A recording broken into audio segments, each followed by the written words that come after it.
Tim Kuasa Hukum Indonesia Corruption Watch (ICW) menanggapi somasi yang dilayangkan oleh Kepala Staf Kepresidenan Muldoko. Ada 2 poin yang dipermasalahkan oleh Muldoko dalam kajian ICW, yakni tudingan promosi ivermectin dan ekspor beras antara Himpunan Kerukunan Tani Indonesia dengan PT Nurpay Nusantara Perkasa.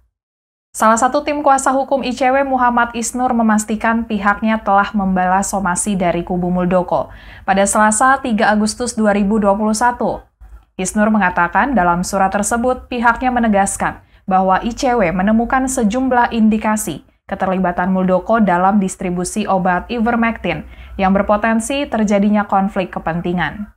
Menurut Isnur, hal ini didasarkan atas relasi bisnis antara anak Muldoko dengan Sofia Koswara, Wakil Presiden PT Harsen Laboratories selaku produsen ivermectin dalam PT Nurpay Nusantara Perkasa. Tidak hanya itu, Isnur mengungkapkan beberapa pemberitaan juga menyebutkan bahwa Muldoko sempat meminta kepada Sofia agar izin edar ivermectin segera diproses. Padahal pada waktu yang sama, uji klinis atas obat ivermectin belum diselesaikan. Temuan ICW juga merujuk pada informasi yang menyebutkan adanya distribusi ivermectin oleh HKTI, bekerja sama dengan PT Harsen Laboratories kepada sejumlah masyarakat di Jawa Tengah. Isnur mengungkapkan tidak lama berselang BPOM menegur PT Harsen Laboratories karena telah menyalahi aturan produksi dan peredaran obat. Tindakan itu dilanjutkan dengan permintaan maaf dari produsen ivermectin tersebut.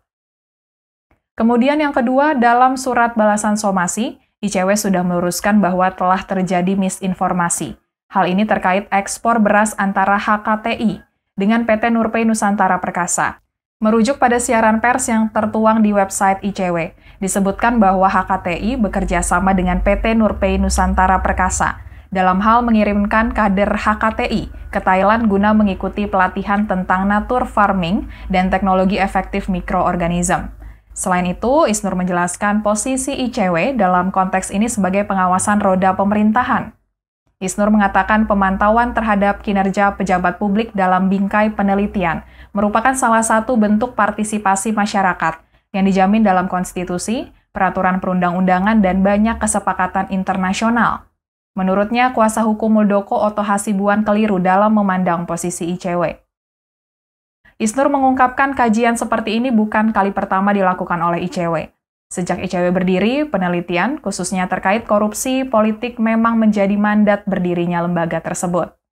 Salah satu metode yang sering digunakan adalah pemetaan relasi politik antara pejabat publik dengan pembisnis. Atas dasar pemetaan ini, nantinya ditemukan konflik kepentingan yang biasanya berujung pada praktik korupsi.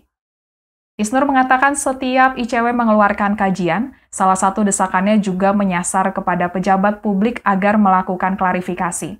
Kajian polemik ivermectin, sebagaimana yang dirisaukan oleh Muldoko, juga bukan produk satu-satunya ICW selama masa pandemi COVID-19. Sebelumnya, ICW telah menghasilkan banyak kajian, di antaranya Policy Brief Akuntabilitas Penanganan Pandemi COVID-19, Potensi Kuat Konflik Kepentingan dalam Kondisi COVID-19, Transparansi maupun urgensi peningkatan bantuan sosial, khususnya untuk perempuan rentan di tengah pandemi COVID-19, serta tata kelola distribusi